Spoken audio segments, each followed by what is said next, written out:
Hi, everybody. We're live. Hello. Hi. I am so happy that Heather was able to make it. I'm happy about everybody because we've had a little bit of we've had issues.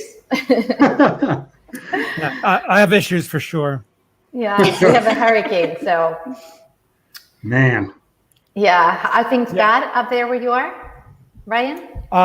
It's off and on. Like I know that like the last day or so we've been getting like pummeled, and then it's extremely hot and muggy and sunny, and then we get pummeled again. So now it's just like raining pretty hard and a lot of wind. So yeah, Wow. It's quiet here. Like it rained before, but now it's completely like clear and quiet. So Anthony's here. Hi. yep, he's the first one. Hi, Oh, Anthony. there it is. Hey, Anthony, how's it going? all right, let's see. I like your icon. Yep. Damn. Thanks for being the first one. We'll pay you later. Okay, so let's kick this live stream. We're going to introduce ourselves. I'm going to go last, so I'm going to go clockwise. You're first, Brian. All right. I assume we all see the same picture. I'm Brian from Roster Runs. I am the ultra runner of the group. Do 100 milers, 100Ks, 50 milers. I run a lot. That's Anything long. Yeah, I run long, and I like mountainous, wilderness terrain, stuff like that.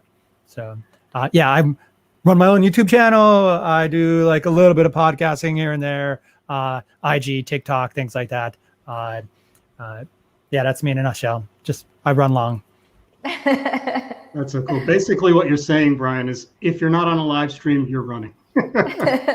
Yeah, or working. I work, I take a nap, and I run. I was going to say sleeping is important right there. Yeah. What about you, Paul? Yeah, my name is Paul. I host the Dev Runner channel on YouTube.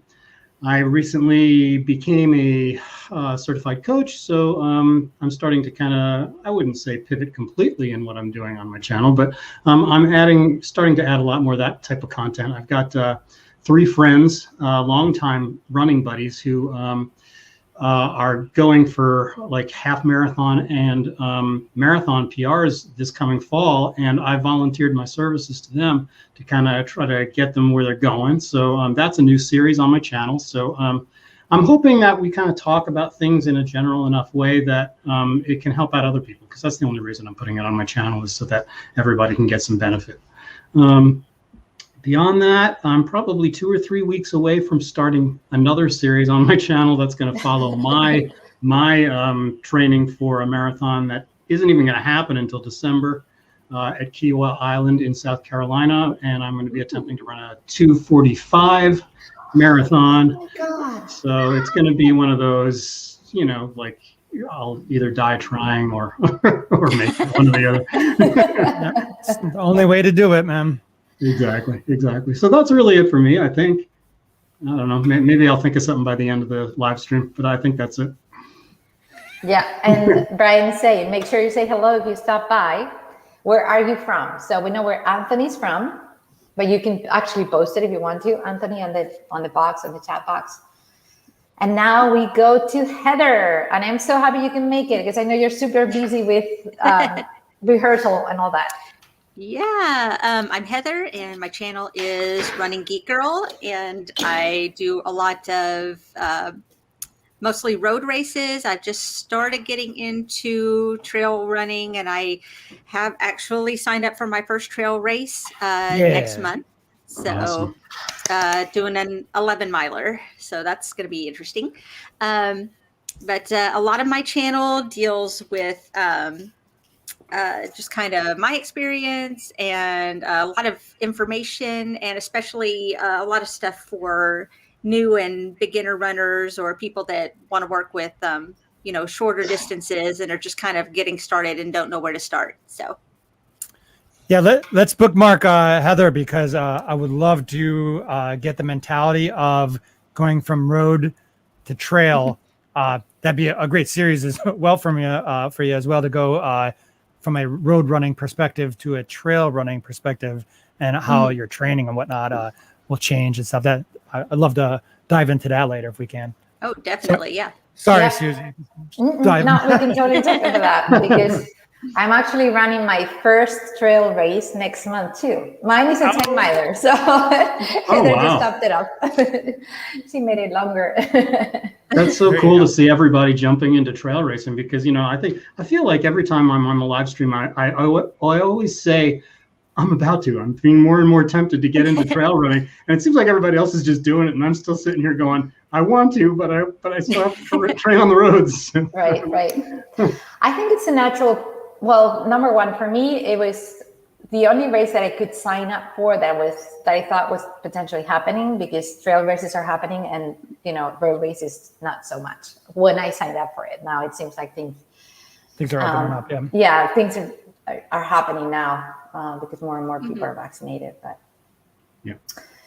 yeah.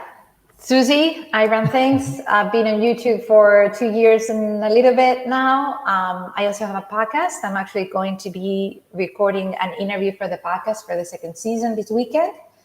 I have someone it's a really, really good guest. So I'm very excited to interview her, talk to her. She just published that book, and it's going to be a good one, but I just don't want to jinx it. And that should go up next week. I typically release on Fridays for the podcast. So I'm hoping I will be able to post consistently every Friday for the podcast, and then I'll post them after they go live. They will go on my YouTube channel as well. So for people who want to see visually, who are visual and like to consume visual content, that's going to be an option as well. So, and we have Andrew here too. Hi, Andrew. Hey, Andrew, how's it going? Hi, Andrew. What up?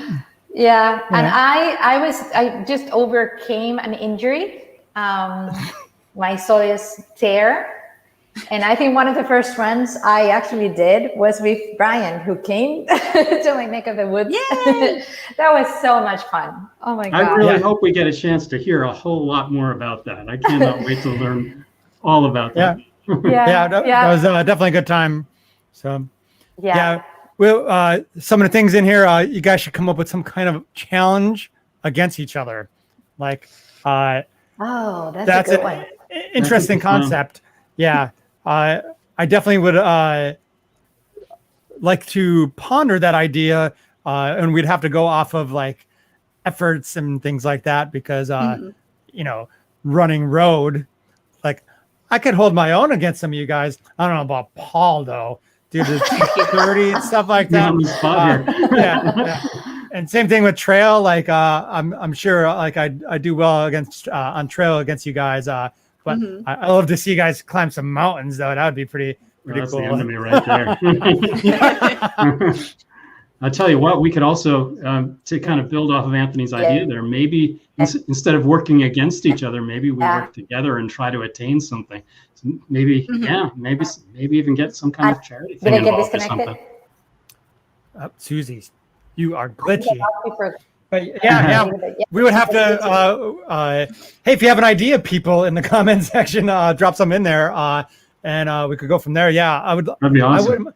I wouldn't mind doing something and like some type of challenge and like a PR off of our best something or something like that, challenging and see who could get a better percentage PR on something. I don't know. That's a cool idea, actually. That's a great idea. Yeah. That's a really great idea. Yeah. I'm even willing. I talked to Susie when we were running that. I was even thinking about there's the Steamtown Marathon in Pennsylvania. It was my first marathon I did like way back in the day. And it is like a little bit hilly. And I was thinking about doing that again in October just to run a marathon because I think I say this in jest, of course, but anything marathon and under is stupid to me because it hurts so bad. It hurts worse than running 50 miles. Like it really burns like the body out like fully. And that's the troubles I have after like 100K and stuff like that is I have trouble walking because my feet are like destroyed.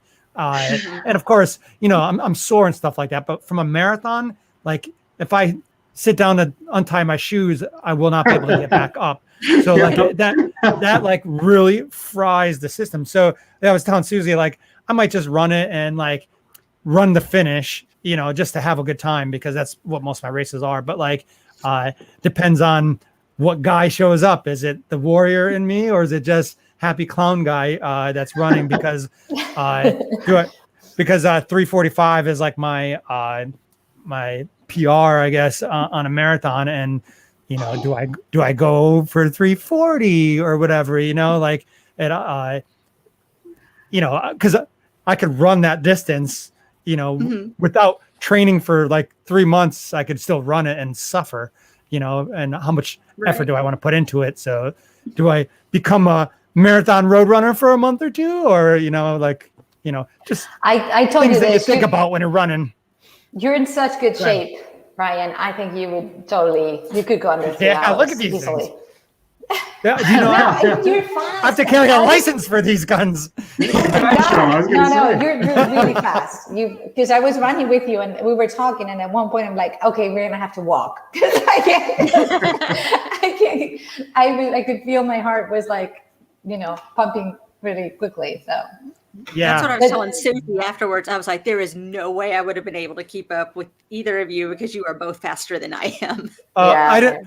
My thing, especially with that, is experience and opportunity. Just like every race that I do a lot of group runs and stuff like that around my area. They're almost all trail runs, but I go to talk to people and meet people because, first of all, back in another lifetime, I was a retail manager for like 20 years, and I ran like multi-million-dollar stores. I was the front man. I shook hands, and you know, I talked to about 1,000 people a day.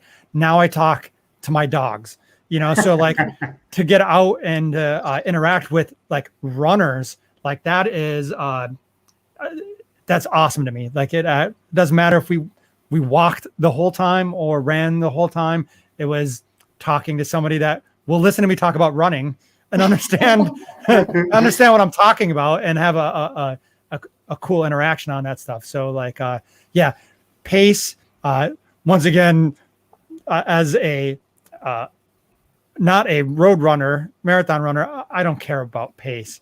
You know, I go out for effort, good times and stuff like that. I know you guys are down to the second, like, oh, I'm 30 seconds slower on this run. I suck. You know, like, you know, things are a little bit different in my brain.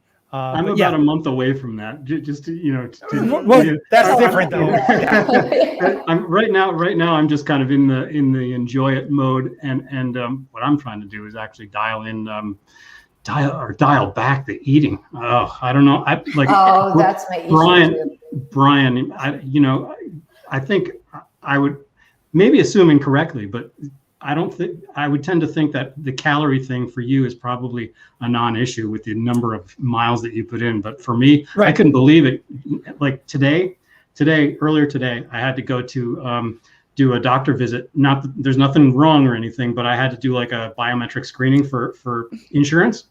Right. I did the same thing a couple weeks ago. Yep. Go. Okay. Yeah. And I jumped on the scale.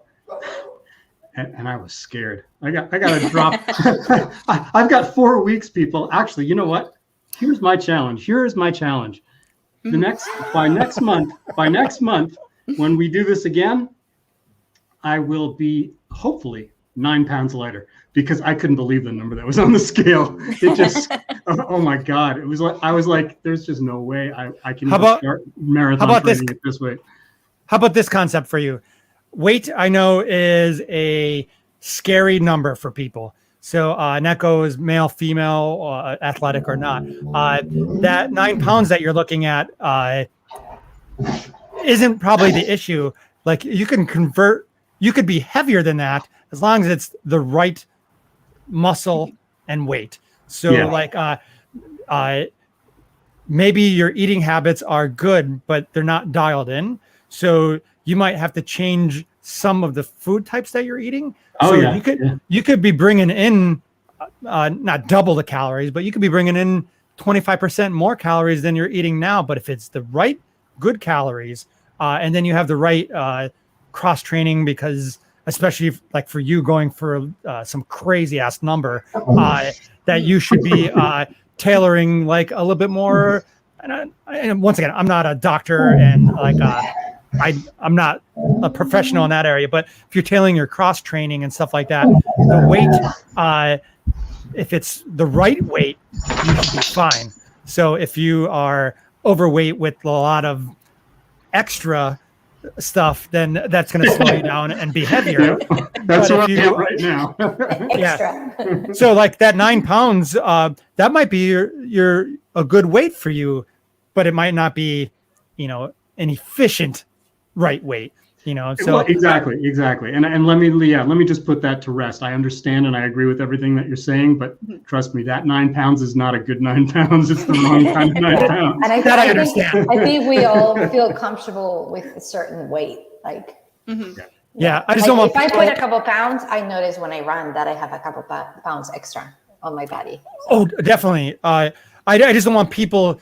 I feel that people tend to gravitate to the negative side of eating and weight. So, like that goes for athletes or non-athletes in general. That they look and they say, "Oh, I'm so much overweight." But if you look at the people that like fine tune things, they weigh more than that weight that they're unhappy with, but they're rock solid and they're actually skinnier because a lot of it is based off self-image that people relate their weight to. But for an athlete, you want the proper efficiency weight. I don't know if I'm sure there's like real word terms for what I'm saying, but people just need to rethink some strategies, especially like I feel food and sleep are like some of the biggest parts of training. And that's probably the biggest parts that people skip. So food is medicine, medicine is food. There's a billion books on it. But if you're tailoring things, especially like Paul, you might be, your body might work with this type of food and it might not work for me. So each individual is tailored a little bit differently and it's going to adapt as you get older. So it's a constant mix, but like that 9 pounds, totally understand where you're coming from. Yeah, I mean, but as basically, it comes from after I did that half marathon time trial way back in April. I can't believe it's that long ago. Years ago, right? But since then, I've been on like the pizza, hamburger, Snickers bar So diet. I don't know, guys. This is the connection is the connection is a little well, bit we're good. basically. We'll just push you to the side, Susie. That's fine. It's just that I keep things. I see things looping. I don't think it's appearing that way on YouTube. It's a little bit glitchy, but if you I see can me still hear making you. faces, that's what's going on. Yeah, you're coming through loud and clear. I'm looking at different what's going on here. I've been on the computer the whole day and I was zooming and it didn't happen and now it's happening. So I wanted to know more about what Heather's doing for her marathon because we usually chat a lot on Instagram, but I haven't heard how your training is going. Pretty good. I have changed up everything to where I am now running 6 days a week. Wow. On Tuesday and Thursday is when I do a lot more drills. That's where I focus more on like tempo runs and speed drills and a lot of hill repeats, stuff like that. Monday, Wednesday, Friday, it's just pretty much run at least a 5K, just to get myself moving. And then Saturday is long run day, and then Sunday is rest day. So What again is the date on your marathon? I'm sorry. Oh, that's fine. It's November 21st. Okay, So I've cool. got some time. Yep. I'm up to 19 miles on my long run. Oh, wow. Good for you. Wow. You're going to be killing it. If That's you're awesome. not 19 miles now, wow, you're going to be just rock solid by November. But Yeah. they're slow miles at the moment, but I'm still kind of experimenting a little bit with run walk ratios to get myself through it, and so I don't wear myself out at the very beginning. So what I've been doing is run the first third or so of my run at usually like a 2-to-1 run walk ratio. The second third of it, I'll do 9 minutes to 1 minute of walking. And then the end of it, I just run straight. That's So awesome. that's So you're progressive. kind of my, yeah, that's my strategy at the moment. Where's the race, and are you able to get on that course? What's the terrain like? It's in Little Rock, so it's out on the roads through most of downtown Little Rock, and it's Arkansas, so there are going to be a couple of hills because there's no way to avoid hills on any course in Arkansas, pretty much. Right. And I think if I remember right, it comes at a pretty weird time. They kind of change the course around every few years. So I know at one point there was a big hill at mile 15, and at another point they rearranged the course so that the big hill didn't come until mile 20. So I'm not sure what they're doing with the course this time around, but I do know there's going to be at least one big hill. So making sure I'm prepared for that. Good stuff. Good stuff. Yeah. Hills, the things that I try to focus on in my training are the things that that cause the most pain, mental torture. So hills and speed workout that nobody likes to do.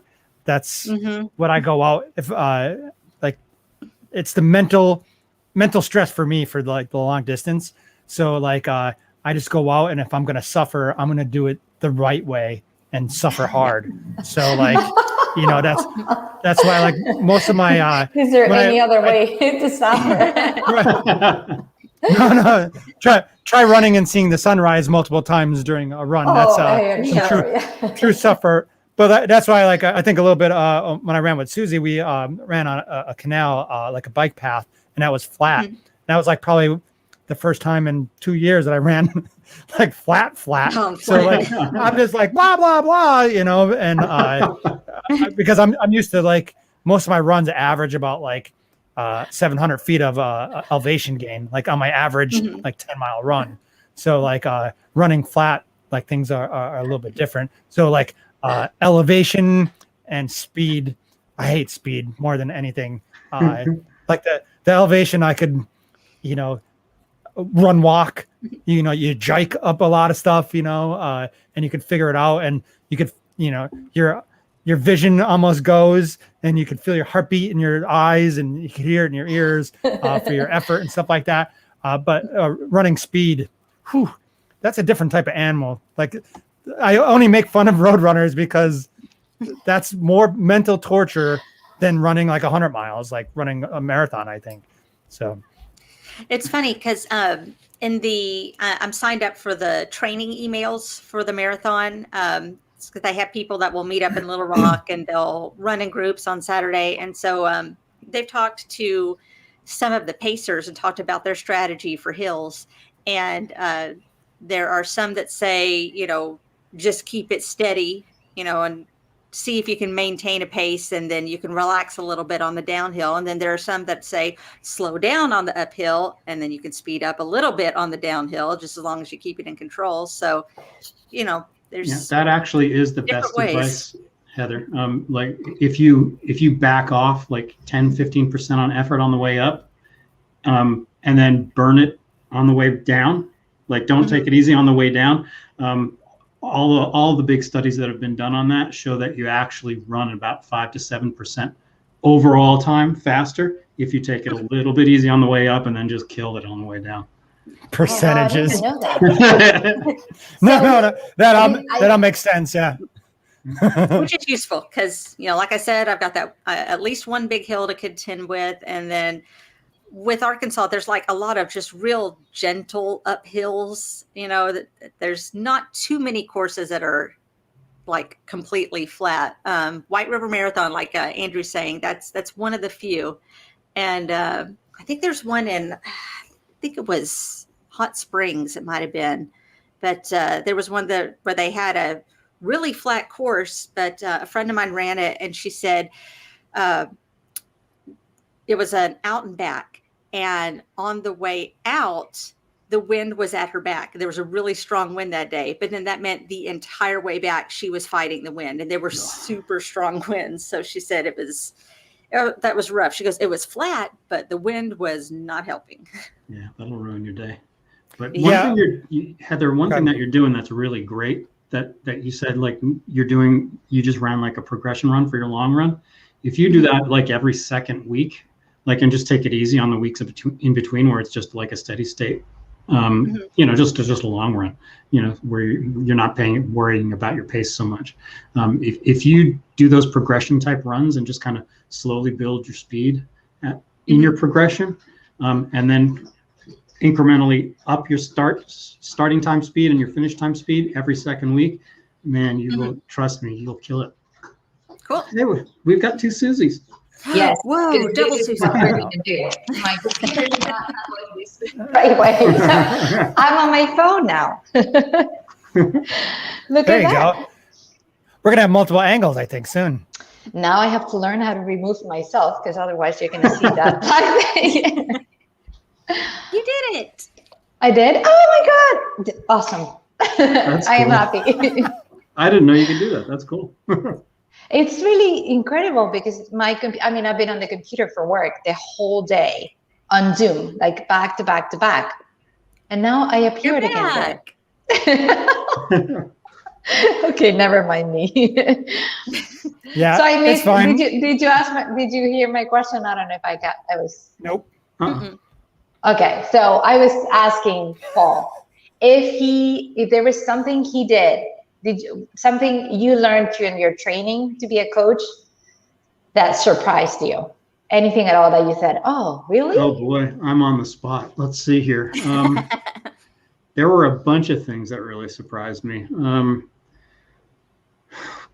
Go on to somebody else, and you know what? I'm gonna just do. You have to think about it. Okay. Yeah. Because I want to have a good one, not just something that's just like nobody else cares about. Yeah. For Heather, with the you're talking about the run walk scenario and stuff like that. When it took me forever. Like I started out on road, just like everybody else, and I progressively went. And then once I got the trail, like the road is behind me. But I was a numbers person as well, and I felt that walking was like a sign of weakness until like I figured out like at times like as Paul was saying before, if you're able to slow down a little bit, you might be able to reserve and recover. And it percentages, like I did a lot of reading and research as well, and percentages and numbers. I laugh because like I understand that game, and I sort of go away from numbers now on the trail. But like, is that something that you are recently accepting and understanding, like a run walk? Is that going to be part of like your race plan as well, or is it just training? Like, how do you feel about the actual concept of that? It's kind of interesting because I remember when I first started running, it was with run walk method. And it's just it felt comfortable to me. I know it doesn't work for everybody. There's a lot of people that they don't feel comfortable with that. But it worked really well for me. And so that's how I have to take baby steps to kind of learn anything anyway, running wise, because I'm just not really an athletic person. But so it takes a while for me to progress. But You're more than what you think you are. if you're doing what you're doing now, the idea of being athletic is just a concept, you know. Oh, yeah.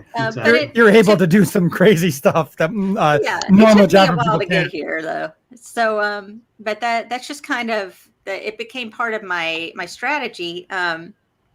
But I didn't really know a whole lot about it. And so I spent a whole lot of time trying to figure out, when do I run? When do I walk? How do I not tire myself out?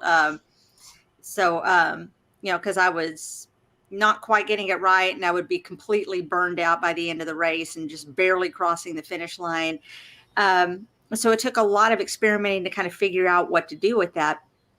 And, but it's like, once you kind of get it figured out and get it to work for you, that's how I PR'd on my half marathon, was with Run Walk. So, you know, once you kind of figure out how to get it to work, and there are some people that still kind of look down on that, because I know I've seen some running forums before where they're like, you know, well, my coach always told me if you ever have to walk, then you're not really a runner. And I'm like, I know people that do 100-mile races that would disagree. You know? Yeah, exactly. Yeah. My friends and family make fun of me for my videos, because they're like, is it Rosser walks or is it Rosser runs? Because every time I see your trail videos, you're walking. And I'm like, dude, come on my trail with me and we'll see if you could even walk what I do.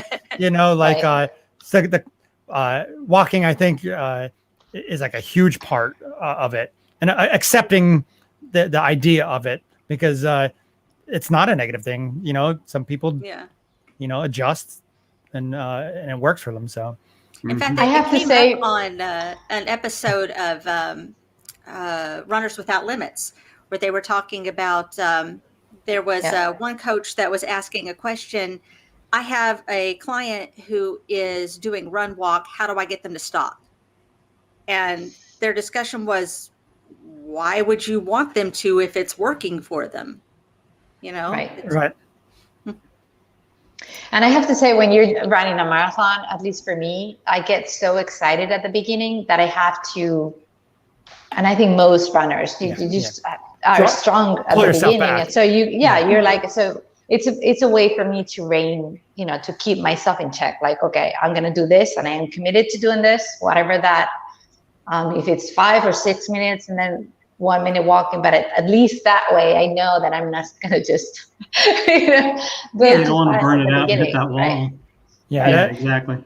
I would say that's about 95% of all runners in the beginning of a race usually start off too hard, because you're in the moment and you have the energy of everybody around you and the adrenaline's pumping, and then you have the crazy thoughts like, ooh, I bet you I could do 15 minutes better than my PR. You know, I could place. And then after a while, you're like, I'm gonna die. You know, like I'm gonna pull myself from the race. Yeah, if I hope I get hit by hold back lightning. at the beginning, if you hold back at the beginning, you'll never regret it at the end. Those last 6 miles will be so much easier.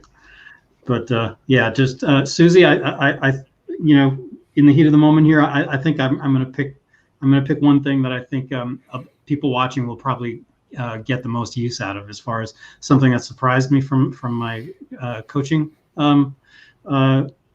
instruction, was really all about, and hopefully Heather, this can help you out like immediately for your training.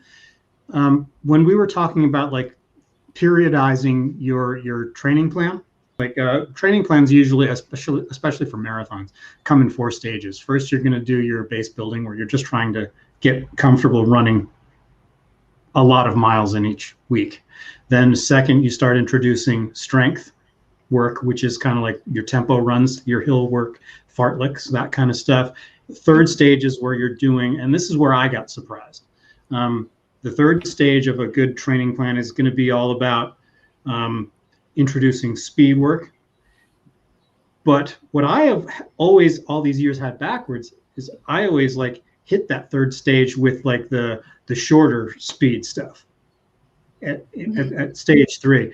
But what they've, you know, what they tell you is that the numbers prove, you know, of thousands, hundreds of thousands of people, start that third period with longer intervals. You know, go for like the 3200s, the 1600s, the, you know, all that kind of stuff when you're introducing the speed work. And then stage 4, right before the actual taper, you're going to have a 2 or 3 week period, even as a marathoner, where that's where you start getting into the 800s, the 400s. You never really touch 200s, you know, unless you're on elite. But trust me, these are not things that they publish, but there were so many people in my class, which was like 30 people approximately, who had actually had experience with training elite people. And and I can't say I recommend this, because your average runner out there just trying to marathon for the first time doesn't need to be running 400s and 200s at breakneck speed. But if you're in good enough shape to be able to do that, supposedly that's like where all the big secret stuff is, that none of the elites allow cameras on them when they're doing that stuff, but that's where the magic is. And to tie into that, I don't want to go on endlessly here, Susie, but I find it fascinating, so keep going. But yeah, I mean, the big thing is, like, when you're training for a 5K, 10K, like shorter type mid-distance races, there's a lot more, obviously, short interval work. But one thing that really blew my mind, that I found out, that I can attest to the fact that it works from real life experience, is that if you do a lot of that track work where you're just like the shorter stuff, the 400s, the 200s, up to 800 meter work at like where you're crossing the finish line at like feeling like you're going to die. What that does in a very short period of time, in like 6 weeks, you can up your VO2 max like a lot. And that will, if you're doing that right at the end of your training period, it's going to do a ton. If you're willing to suffer that much, it's going to do a ton in a short period. It's basically like cheating. It's almost like it's very close to the benefits you get from doing like steroids. Like it makes sense though. It raises your VO2 max so much in such a short period of time that if you can survive that, you will reap benefits in a big way. And the other thing, are you saying a shorter speed distance on your last block of training? Is that like when you hit that, okay, when you hit that stage of like 2 or 3, you know, if you can stretch it out into a full 6 weeks of like heavy duty training where you're notching down the distance of your intervals before you go into your taper. If you can manage to survive that, and that's why I don't really, this surprised me, and I did it myself to prove it, but I'm never really gonna put that in anybody's plan that I ever coach, like really hammering that hard, unless it's somebody who's willing to sign off and say, yes, if I kill myself, it's my fault. But if I die, it's not Paul's fault. Exactly. But yeah, I actually did that before I heard it from real words, or from real coaches on high in the RRCA training plan. I actually did that when I was training for that half marathon. I was hammering 400s. I never did 200s, and I'm going to actually try that on the last couple of weeks of my marathon training, you know, in November. But yeah, I did do 400s and really, like, it really hurt, really hurt. But I think it really helped me to get under that sub 80. So, you know, I love doing 400s though, because so much fun. It puts you on that runner's high. Like, it's the distance that really does it for me. I don't know why. Like, I've tried 600 and it's not the same. When I do 400s, like all out, you do 6 of those, you're in high for the next 5 or 6 hours. You're like, do you do that on a track? Nothing can harm you. It's just like you're in drugs or something. Yeah. Are you doing that on a track, Susie, Heather? Yeah. I know. I are on a track. Yeah. Okay. Unless it's like super hot or raining or something, that I do them on. I've done them on the treadmill as well, but the track is a lot better. I love my treadmill. Yeah, the treadmill for speed work is kind of difficult just because of the way it changes your mechanics. Because there is a mechanical difference to the way your hips and your legs move on the treadmill. So it's you don't get that same sort of lean into it drive that you do when you're on a track or on a road. Yeah. Do you, now that we have you, and maybe you know, Heather and Brian, you might have seen this and can pitch in with your, you know, what do you think about it? I saw the other day on the track, it was a kid. He was probably training like a high school age kid with one of those parachutes in the back. Yeah, he was like, he kept doing it. And I was like, oh, wow. As I was running in one of my slower 400s, I'm like, oh, wow, that's super cool. Does it work? Does it make you faster? And he was like, Adrian's been doing that on his channel. Really? He was like, oh, they're awesome for my posture. Like I lean more because you have to lean to move the. So I was wondering if that's something that works for your like that leaning forward. I'm sure that's a muscle memory aspect of as well, and resistance training. And it's probably better than like a weighted vest doing it, because all that pounds per square inch on your joints and stuff. If you wear like a weighted something, is it probably has the same effect, but like the parachute resistance probably with the drag and everything probably is less pain on your joints and ligaments and stuff in comparison to like a heavy beating. But I see that as something very like positive to do. But like, the only way I'll carry a parachute is when I'm in the mountains, if I'm close to a cliff, maybe. But it was not a big thing. I mean, it was super interesting because as he was running, you could see him like leaning. Like the longer he would run, he would like, Heather, who did you say you saw? Who uses one on their channel? Andrew, Dr. Andrew does. Oh, okay. Yeah. I haven't seen that one. Okay.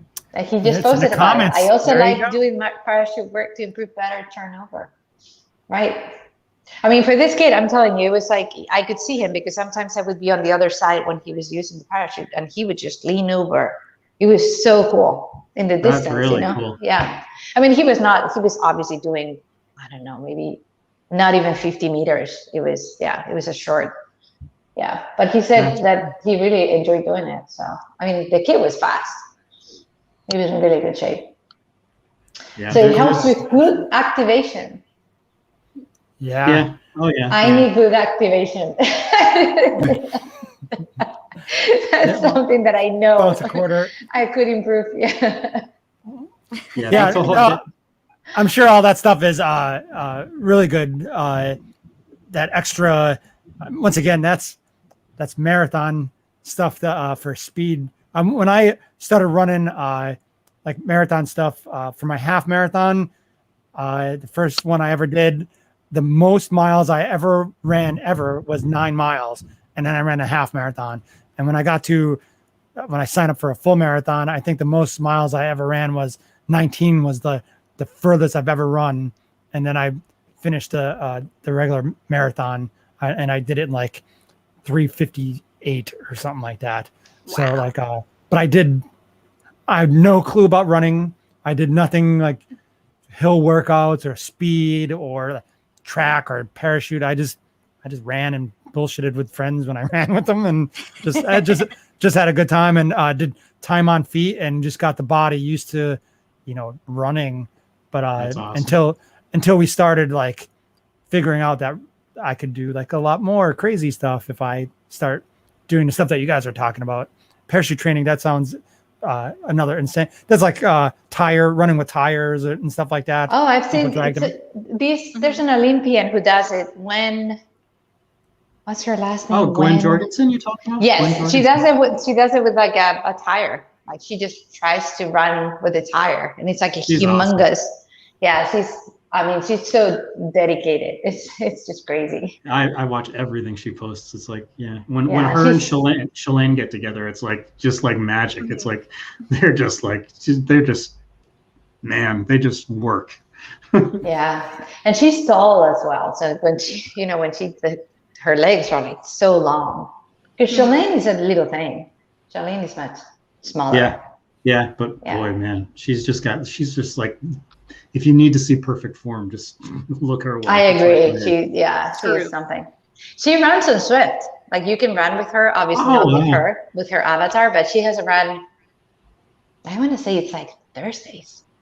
Oh wow! It's on Swift. You can run with her. Yeah, I've never personally done it because I think it's at 7 p.m. It's like a weird time for me because it's like kind of dinner, not it's just a weird time. But yeah, and it has her name, Gwen Jorgensen.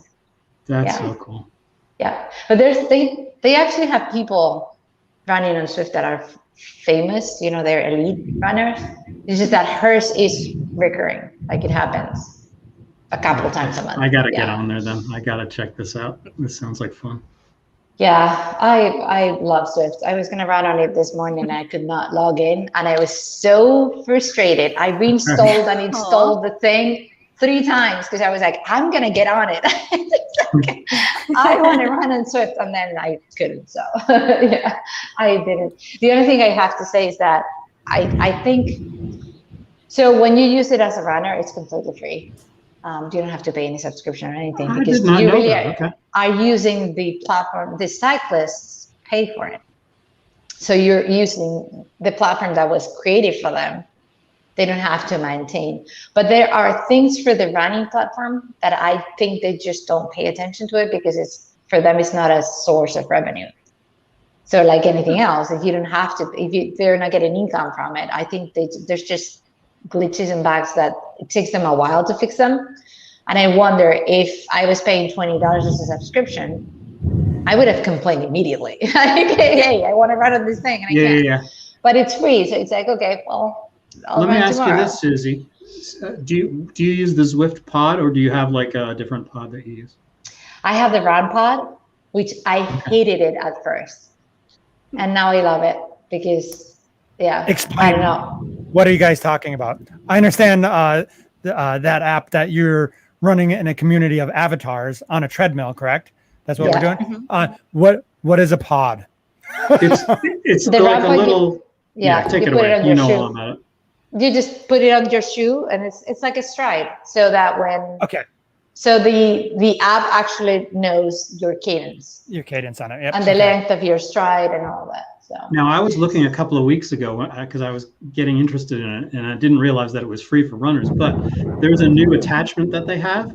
Instead of, if you don't want to use the pod and like tied to your shoe or whatever, they actually have there's a new fangled, like it's a light sensor that sits on the rail of your treadmill, and it uses like a laser to track the belt going by. So it gets an exact perfect reading of the speed of your treadmill. Even if your treadmill speed readout is wrong, it gets it right. And instead of using the pod, it just uses that to know how fast you're moving, which is kind of neat. I would just put it there on are and not run on the watches. treadmill. There are watches like the Garmin. There's the Garmin. I have a friend, actually, someone I met on Swift, who she just bought it because it measures Swift, so you don't need anything else. You just need that, and it's adapted to Swift. And she paid a small fortune because it has that. Yeah, because apparently it's very, very popular in Europe. So like you go and you see the. I mean, you can lie about it and say you live somewhere else, but usually people say where they live. So for me, it says United States. So you can see the flags of people, and it's like so populated by Europeans. It's all British, Germans, yeah, French. How cool is this? Yeah. So when you're chatting with other people, so the thing is, they created it for cyclists because when you're cycling, you can actually type. So you can use the companion app and text with other people who are in your surrounding area. So you can actually make friends. I mean, it's super social. But when you're running, it doesn't always work. I use my voice over text, but if you're running, speeding fast, the treadmill generates so much noise, it doesn't catch, like your voice over text does not work. So, so I think I heard through the grapevine that they're trying to improve the technology so that the runners are going to be able, I've said this as well, to make it so that you can chat. Use just simply your voice over just voice the chat. Kind of like for like people who do like video games, like online right. Streaming. Because right now you can only chat via text. Gotcha. It appears as a text. It does not come as voice. So let me ask you this. Does everybody here have a treadmill? Do all 4 of us on a treadmill or no? Yeah. You didn't want to admit it. Brian is excited. Yeah. I'm wondering if we do some kind of challenge on a treadmill on Zwift or something. This could be kind of. There was, I don't know. I'm willing to do that. I'll suck it up on the treadmill. Someone mentioned this. Let me see if I can find. I'm scrolling down. I think it was Anthony. It said something. Anthony. Maybe all of you do a live stream on the treadmill and see who lasts the longest. He's trying to kill us, that's all. Probably Brian. I like a challenge and I am really stubborn, so that's all I need to kill myself. The treadmill ratio to outdoor to me though, I could run like 10, 12 miles outdoor, and if I run on a treadmill, 3 miles seems that same type of mental torture to me. So like, because there was twice this year that I couldn't run because the conditions were too icy. The one was supposed to do a 15-mile run on trail, and the snow was knee high. So I went there, and it took me an hour to do 1 mile out.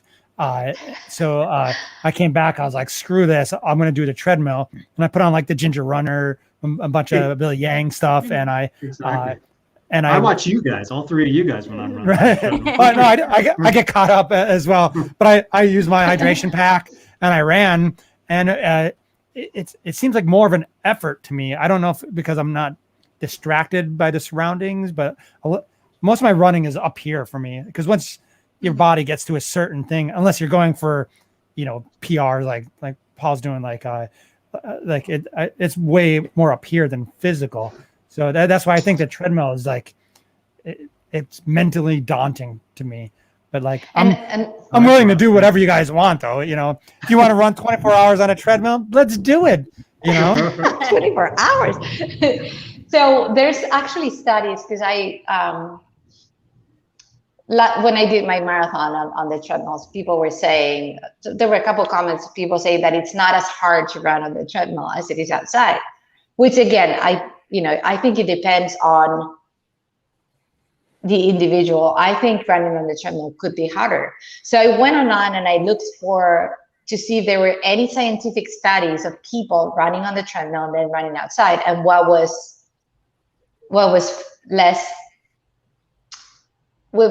better for them in terms of effort, like which one was more effortless. And people said that running outside was, like easier. Like given the same speed, people felt it was easier on them than running on the treadmill. So it's the opposite to what, popular belief. I bet you there's a subconscious distraction that goes on that makes things a lot easier to like maintain stuff, that they keep a better focus and things like that. So because as I said, on treadmill, you have like solid walls around you.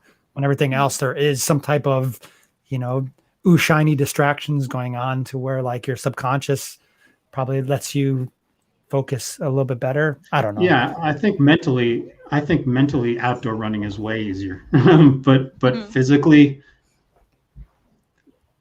I don't know. I think when you're outdoors, there's more uneven, and there's more changing in surfaces and stuff, which are going to challenge you physically a little bit more. All those little tiny little muscles in your legs and your ankles and stuff. But, right. Stability running on cement into grass, into like a gravel. Right. Yeah. Definitely. There was one. I had one training block. I had one training block like 2 years ago where I ran easily 90% of my mileage over the entire training block on the treadmill, just because I don't know. I was just in that state of mind. And whenever I would go out, I actually ended up injuring myself on an outdoor run, because this slight little difference in height between a couple of pieces of sidewalk, I caught it just the wrong way with my left ankle, and it should have been nothing. But I was so used to no challenge whatsoever to my feet and that constant perfect treadmill thing that it screwed me up. And I ended up in the PT for a couple of weeks trying to get it all sorted. And so yeah, I would definitely say, even if you are a very treadmill sort of friendly person, get outside more than every once in a little while and challenge yourself a little bit. Yeah, I think the treadmill is good for if I have the opportunity to run outside, I run outside. But if it's too hot, or it just got dark, or it's really windy, or it's, there's thunderstorms, then I'm going to run on the treadmill. Oh, absolutely. Right. Yeah, because it's better than no run. But it still is more fun to run outside than on the treadmill. Everything you just said, if it's windy or raining, that's when I go run. And I actually You're crazy, Brian. Well, The only reason why, just hear me out. Like even like the last few weeks, we've been hitting like mid 90s here, and I don't run until like 3, 4 in the afternoon when it's like the hottest out and it's the sunniest and stuff like that. Because in my races, what's the chance that, especially like my races are like 19 hours, 30 some hours, what's the chance that you're going to have the perfect condition throughout that whole time? Whenever I run a race, it's a tail of a hurricane, or like, you know, it's June, the last 100K I did, the week before, this is Pennsylvania, for the week before, it was 54 degrees here. The day of the race, it was 93 degrees and the humidity was extremely high. The week after the race, it was 70 some. So the day of the race, it was like one of the hottest days of the year in June, the first week of June. And I didn't have any heat training or anything. So part of my training is suffer, learn to enjoy the suffer. And when other people think I can't do this because the conditions are poor and it's not right, that's when I want to do it, because those other people aren't. And it's there mentally preparing you, because no matter what, you're going to be thrown into the mix with the wolves there. For females, a little bit different though. And I know Susie and I, we had a discussion a little bit, like, I love running in the dark around here. I'm in country land. I have to worry about like maybe skunks or getting hit by a deer when I'm running. But like for a female, it's a little bit different.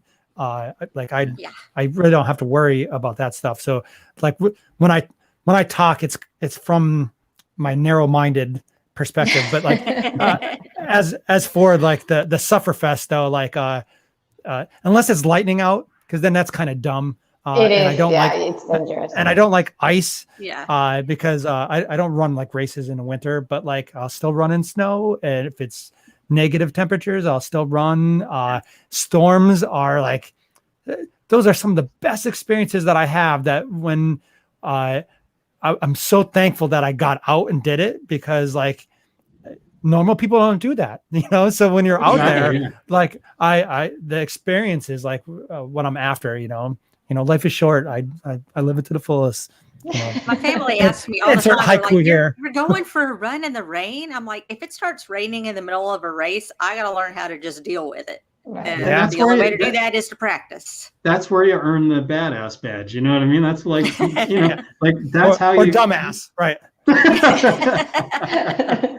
I mean, that's the kind of stuff that makes you feel closer to bulletproof when race day shows up. If you put up with Confidence. that kind of crap exactly during your training, then nothing's going to phase you on race day. Yeah. And I have to say, rain is not the worst that can happen in a race. Like I've run a couple of races, like when you are like drenched within the first 2 or 3 minutes. Once you're drenched, that's it. There's nothing else, like you're completely wet. So, but it's worse when it's like very, very hot, because you can get dehydrated. You go over, like it could increasingly get worse. Or if it's like very cold and you stop to go to the bathroom or something, like those changes. But the rain is not the worst. I mean, you're just you're drenched. That's it. The day of the 100K in June there, it only had a 40-some% success rate. I've had friends that are way better than me that train like very hard. And we have a thing in Pennsylvania. It's called the Triple Crown. It's a 50K race, then a 100K race, and then a 100-miler. And it's the PA Triple Crown. And they're all like insanely badass terrain. Like the 100-miler is like 24,000 feet. The 100K is like 12,000 feet and stuff like that.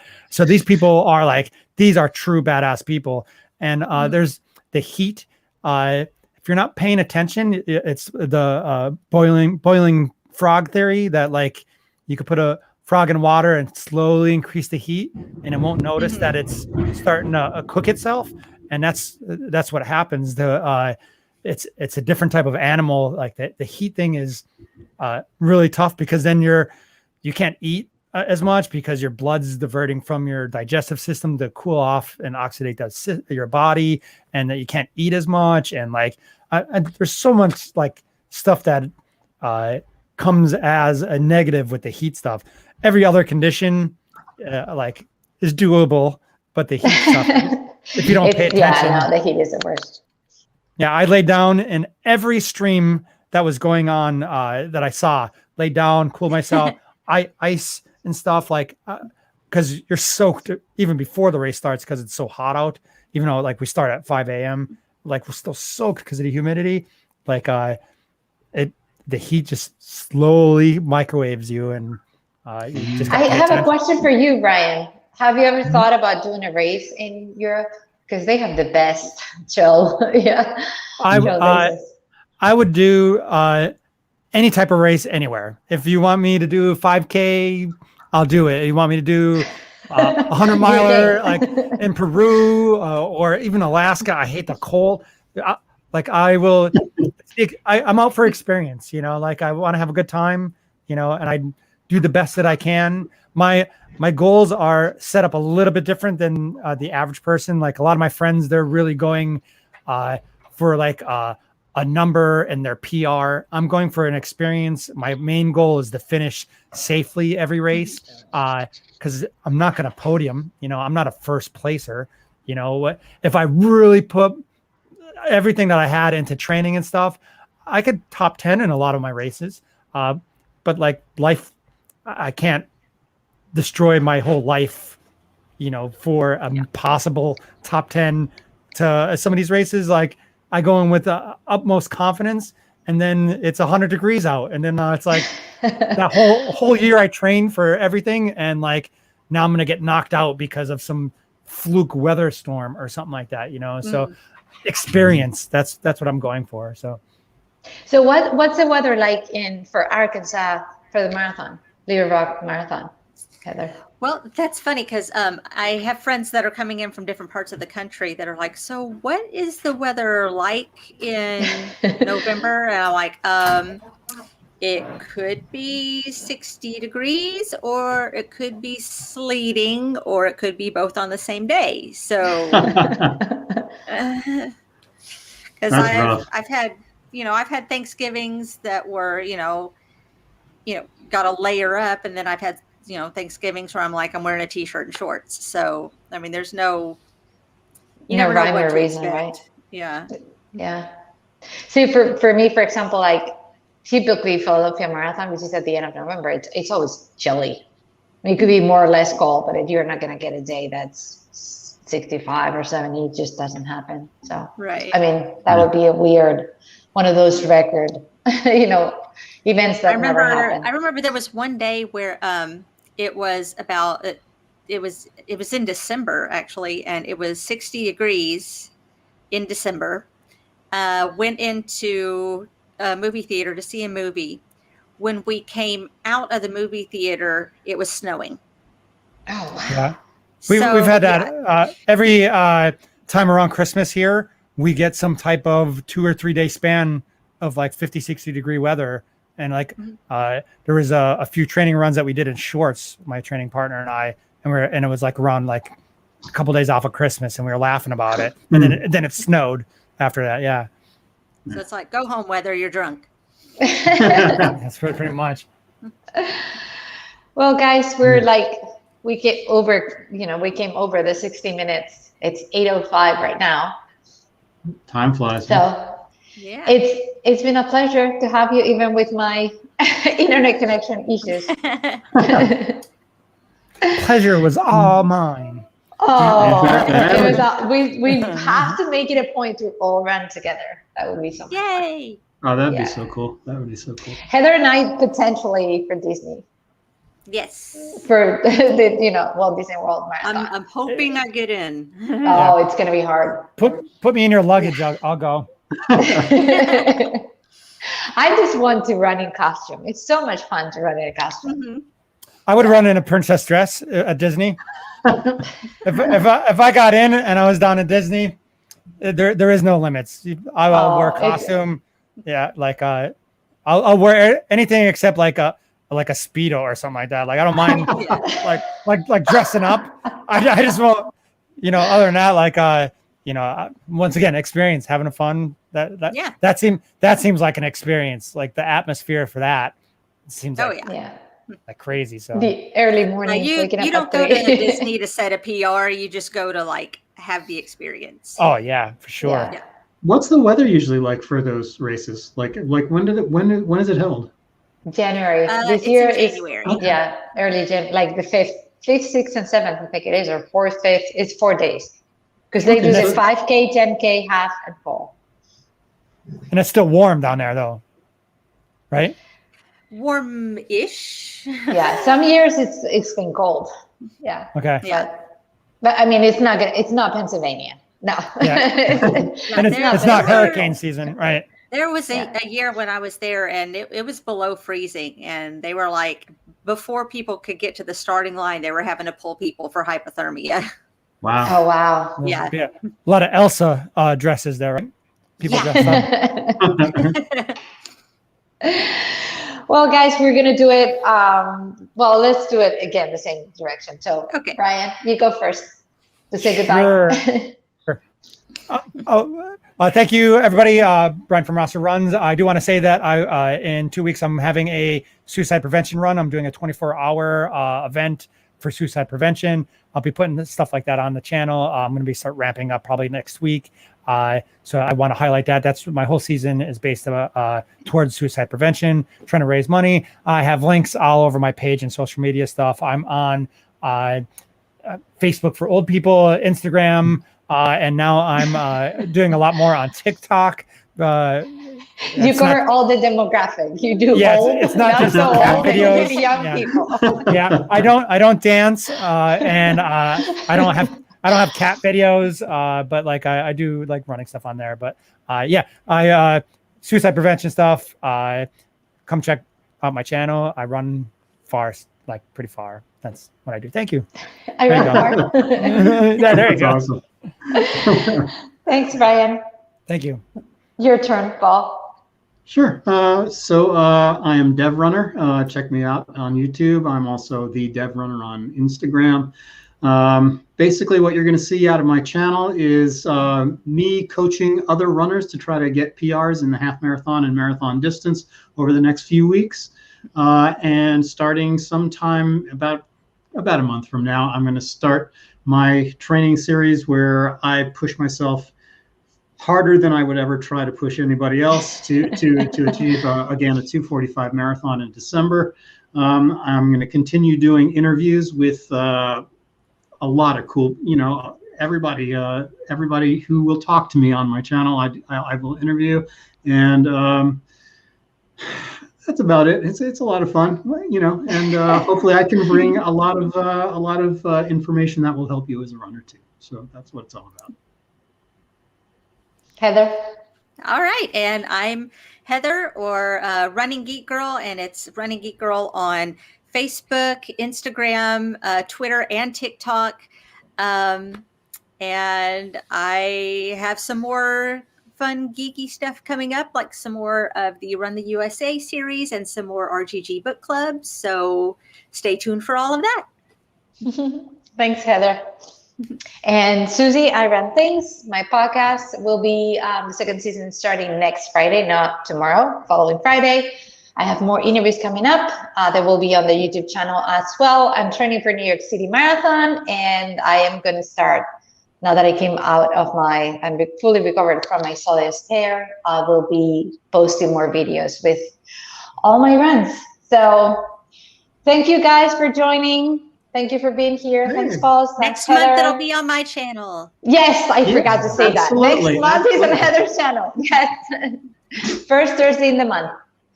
Yes. Cool. Awesome. Thank you, you. guys. Have a good Bye, time. everybody. Everybody. Bye. Have a good night. Have a good night. Bye.